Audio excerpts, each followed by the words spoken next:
ವರ್ಷ ಇಡೀ ಉಪವಾಸ ಕೆಡವಿದ್ದಂಥ ಸ್ಯಾಂಡಲ್ವುಡ್ ಸ್ಟಾರ್ಗಳು ಡಿಸೆಂಬರ್ಗೆ ಎದ್ದು ನಿಂತ್ಕೊಂಡಿದ್ದಾರೆ. ಬಾಂಧವರೇ, ಡಿಸೆಂಬರ್ನಲ್ಲಿ ಸ್ಯಾಂಡಲ್ವುಡ್ನ 4 ಸ್ಟಾರ್ಗಳ ಸಿನಿಮಾ ರಿಲೀಸ್ ಆಗ್ತಾ ಇದೆ. ವರ್ಷ ಇಡೀ ಉಪವಾಸ ಕೆಡವಿದ್ದು ಅಂತೂ ಡಿಸೆಂಬರಲ್ಲಿ ಸೆಲೆಬ್ರೇಷನ್ ಮಂತ್ ಅಂತ ಇಯರ್ ಎಂಡ್ ಸಂಭ್ರಮಕ್ಕೆ ಸ್ಯಾಂಡಲ್ವುಡ್ ಅಲ್ಲಿ ಬಿಗ್ ಸಿನಿಮಾಗಳ ರಿಲೀಸ್ ಡೇಟ್ ಫಿಕ್ಸ್ ಆಗಿದೆ.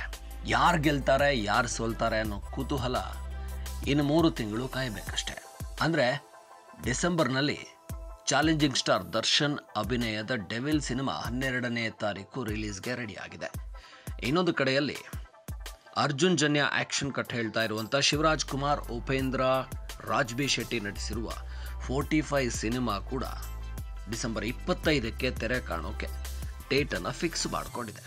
ಇನ್ನು ಮ್ಯಾಕ್ಸ್ ಚಿತ್ರದ ನಿರ್ದೇಶಕ ವಿಜಯ್ ಕಾರ್ತಿಕೇಯನ್ ಆಕ್ಷನ್ ಕಟ್ ಹೇಳಿರುವಂಥ ಕಿಚ್ಚ ಸುದೀಪ್ ನಟನೆಯ 47ನೇ ಸಿನಿಮಾ ಮಾರ್ಕ್ ಕೂಡ ಡಿಸೆಂಬರ್ 25ಕ್ಕೆ ತೆರೆ ಕಾಣ್ತಾ ಇದೆ. ಇನ್ನು ದುನಿಯಾ ವಿಜಯ್ ಅಭಿನಯದ ಕಾಟೇರಾದಂಥ ಸಿನಿಮಾಗೆ ಕತೆ ಬರೆದಿದ್ದ ಜಡೇಶ್ ಕೆ ಹಂಪಿ ನಿರ್ದೇಶನದ ಲ್ಯಾಂಡ್ ಲಾರ್ಡ್ ಸಿನಿಮಾ ಕೂಡ ಡಿಸೆಂಬರ್ ವೇಳೆಗೇನೆ ತೆರೆ ಕಾಣುತ್ತೆ ಅಂತ ಹೇಳಲಾಗ್ತಾ ಇದೆ. ವರ್ಷ ಇಡೀ ಸ್ಯಾಂಡಲ್ವುಡ್ ಸಿನಿ ಪ್ರಿಯರು ಹಸ್ಕೊಂಡಿದ್ದು ಮೊನ್ನೆ ಸೂಪ್ ಫ್ರಮ್ ಸೋ ಒಂದು ಸಿನಿಮಾವನ್ನು ಭರ್ಜರಿಯಾಗಿ ಸೌದಿದ್ದಾರೆ.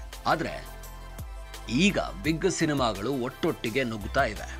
ಅಕ್ಟೋಬರ್ 2ಕ್ಕೆ ರಿಷಬ್ ಶೆಟ್ಟಿ ನಿರ್ದೇಶನದ ಕಾಂತಾರ ಪ್ರೀಕ್ವೆಲ್ ರಿಲೀಸ್ ಮಾಡೋದಕ್ಕೆ ಅವರು ಕೂಡ ಕಾಯ್ತಾ ಇದ್ದಾರೆ.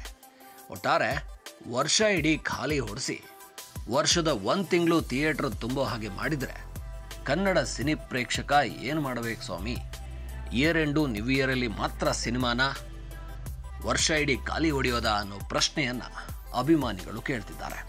ಒಟ್ಟಾರೆ ಡಿಸೆಂಬರಲ್ಲಿ ಬಿಗ್ ಸಿನಿಮಾಗಳಿಗೆ ವೇದಿಕೆಯಂತೂ ತಯಾರಾಗಿದೆ.